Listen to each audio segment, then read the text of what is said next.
Olá, meu nome é Lilian Trindade Brito, eu sou docente do curso de Direito da Universidade Veiga de Almeida e orientadora do Grupo de Estudos Avançados em Direito Processual. Meu nome é Matheus Luiz dos Santos, eu sou aluno do curso de Direito da Universidade Veiga de Almeida e membro do Grupo de Estudos Avançados em Direito Processual. Meu nome é Ana Beatriz de Santos Borges, sou estudante de Direito da Universidade Veiga de Almeida e membro do Grupo de Estudos Avançados em Direito Processual.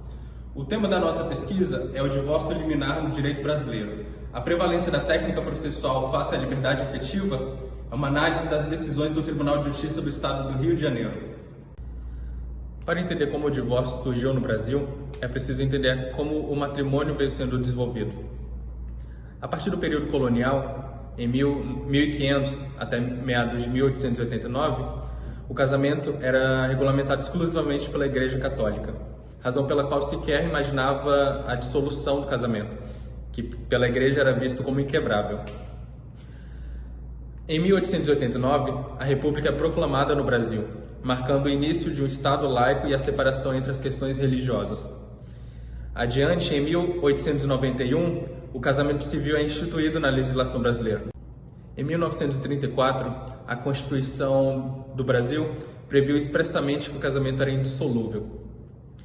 Apesar disso, em 1942, foi instituído o que conhecemos como desquite. Ele é uma modalidade de separação dos corpos e dos bens, contudo, ainda assim, não encerrava o vínculo entre as partes. Eles permaneciam casados até o final da vida. Essa questão da indissolubilidade do casamento, ela permaneceu até a década de 1970. Em 1977, a Emenda Constitucional número 9 de 77 alterou a Constituição Federal, prevendo, por fim, a dissolução do casamento. Essa dissolução do casamento ela foi regulamentada pela Lei 6.515, de 77, a lei que conhecemos como a Lei do Divórcio. Apesar de já previsto a dissolução do casamento pela Lei do Divórcio, ela impunha requisitos intermediários para que o divórcio fosse concretizado. Em 1988, com a Constituição Federal, que hoje é conhecida como Constituição Cidadã, em seu artigo 226, ela previu duas modalidades de divórcio.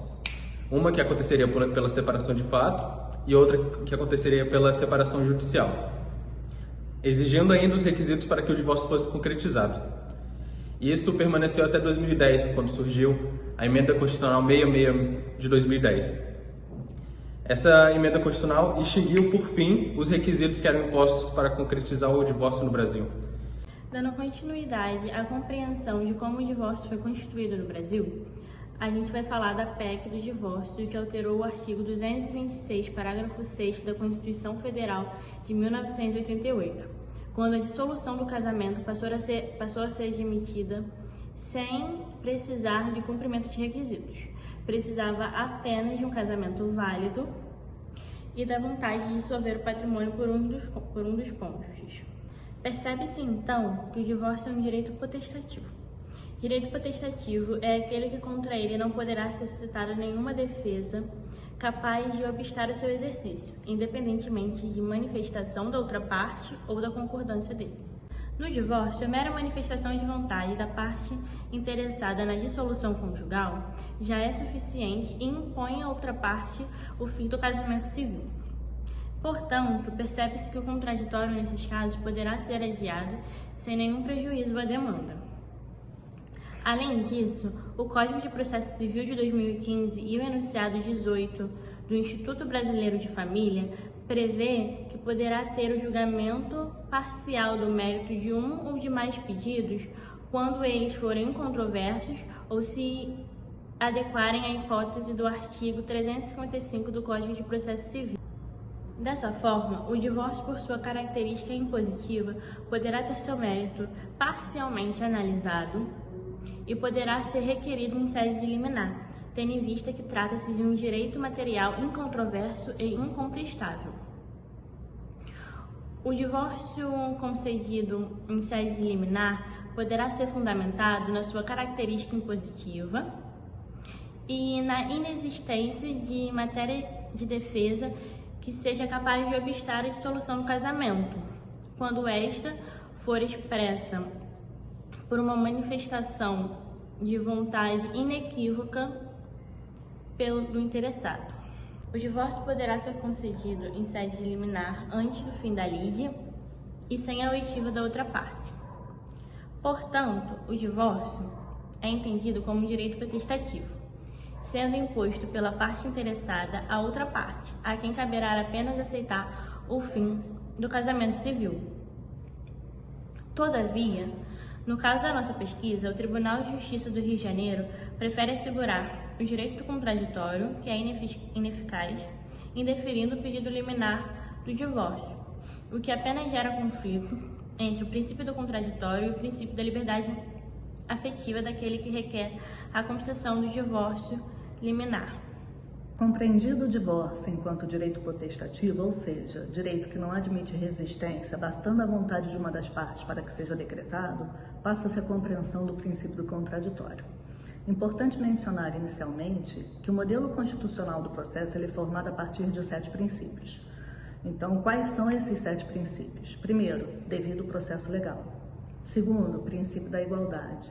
Terceiro, princípio da inafastabilidade da jurisdição. Quarto, princípio do juiz natural.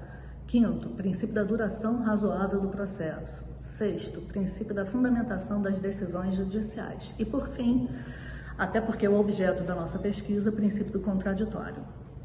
Pois bem, o artigo 5º, inciso 55 da Constituição da República, quando menciona o princípio do contraditório, afirma que aos litigantes, em processo judicial ou administrativo, e aos acusados, em geral, são assegurados o contraditório e a ampla defesa, com os meios e recursos a ele inerentes.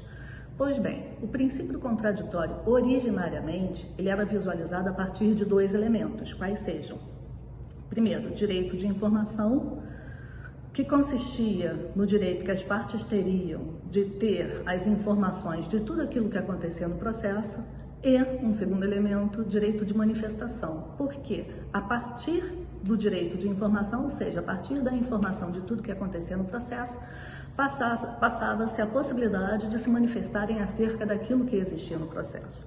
Perfeito. Mas essa era uma concepção clássica que trazia tão somente a ideia de um contraditório formal. Posteriormente, com a concepção moderna do que vem a ser contraditório, percebeu-se a necessidade de se ter um terceiro elemento, qual seja o direito de participação com influência. Esse seria o terceiro elemento, então, que complementaria a ideia clássica do que vem a ser o contraditório. E o que é o direito de participação com influência? O direito de ter os argumentos levados em consideração. Por quê? Porque o direito de manifestação traz a ideia tão somente de falar, enquanto que o direito de participação com influência traz a ideia de não apenas falar, mas também de ser ouvido. Isso vai fazer com que o direito de participar, isso vai fazer com que se tenha o direito de participar, exercendo influência no resultado do processo. E aí fica a questão, se o princípio do contraditório ele é considerado, levando em conta esses 3 elementos, mais uma vez, direito de informação, direito de manifestação e direito, de influenciar no resultado do processo, assim como em contraposição ao direito potestativo, que é o direito ao divórcio, para que adiantaria permitir a manifestação da outra parte se já se sabe que não haverá influência no resultado do processo? No entanto, as decisões do Tribunal de Justiça do Estado do Rio de Janeiro apontam para um conflito entre princípio do contraditório e princípio da liberdade ao afeto, o que será comentado adiante. Ao examinar as decisões que envolvem divórcio litigioso e liminar entre janeiro de 2022 e agosto de 2023, encontra-se 35 decisões. 15 delas concederam o divórcio litigioso dispensando a oitiva da outra parte, enquanto 14 delas denegaram a liminar, exigindo a manifestação da parte contrária. Como prova do conflito entre o princípio da liberdade afetiva e o princípio do contraditório, uma das decisões que analisamos causou estranheza ao trazer em sua fundamentação o divórcio como um direito potestativo e o mesmo afirmar a necessidade de permitir o contraditório. Considerando o resultado da pesquisa, qual seja 15 decisões apontam pela possibilidade de deferimento liminar, considerando tratar o divórcio como direito potestativo, e de outro lado, 14 decisões que apontam pelo indeferimento do divórcio liminar em razão de ser necessário atender o princípio do contraditório, percebeu-se que não existe uma posição majoritária dentro do Tribunal de Justiça do Estado do Rio de Janeiro. Assim, ao concluir a pesquisa, percebemos que as decisões do Tribunal de Justiça permanecem na divisão entre aqueles que concedem sim a liminar no divórcio e aqueles que indeferem, sugerindo um preciosismo pela técnica processual, ali na garantia do contraditório mesmo que ineficaz. Dessa forma, sugerimos na pesquisa que o Código de Processo Civil seja reformado, no intuito de prever expressamente que o divórcio seja concedido liminarmente, independente da manifestação contrária, tendo em vista que essa manifestação contrária em nada influenciará a decisão do juiz, que ali, no final do processo, nada mais fará do que efetivamente conceder o divórcio, que hoje, como visto na pesquisa, é um direito potestativo, que não admite resistência.